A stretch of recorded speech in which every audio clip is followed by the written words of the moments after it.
Hi, I'm Christine Giordano with Markets Group. I'm here at our national retreat with Chuck Saunders. Chuck, what's your role? I am the Chief Investment Officer at the University of Wisconsin. Thank you so much for being here. Chuck just got off our emerging markets panel, and you shared something very interesting about exits. Well, I guess one of the benefits of being around as long as I have is you see these kind of trends happening over and over again. And I think there's a simplistic view that economic growth always translates into superior stock returns. But as long ago as 2005, I believe, the economist studied that. And what they found is that there's really no correlation between economic growth and stock market returns, but it's much more connected to entry and exit point.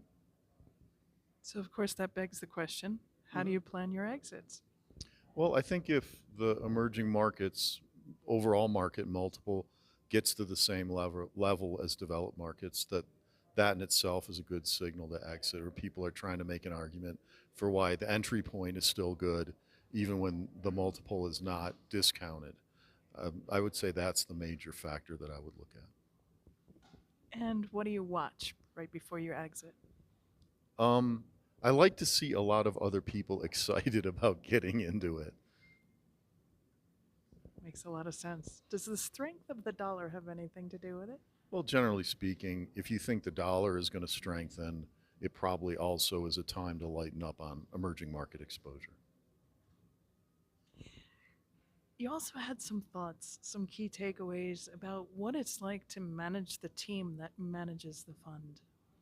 Yes, I'm a very strong believer in lean and focused teams around investment management, and then having the team very skilled and focused on the use of outside external resources, consultants, managers, whatever, and then controlling that process around the allocation.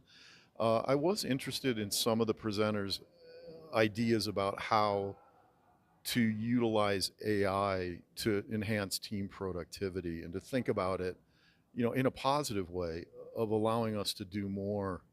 And when I was hearing that, I was almost thinking, well, AI could be another member of the team. And how do I, as a manager and a chief investment officer, organize and implement that? I haven't come to any conclusion yet, but that's kind of what I'm leaving here thinking about. You think you'll be experimenting with chatbots when you get home? Well, I already am a bit, but yeah, I think I want to try to be more systematic and thoughtful about it. Great. Mr. Saunders, how was this conference for you? It was nice because sometimes I think when you get into a CIO role, there's not a lot of peers around you, or even in your organization, your managerial level peers they're very different in terms of what they're doing. So these kind of conferences, if they're well organized, give you a chance to meet some new people in your similar role, and get some fresh ideas, or maybe hear about how other people are approaching a problem in a way that you hadn't thought about. Great. Glad you have some takeaways. Thank you.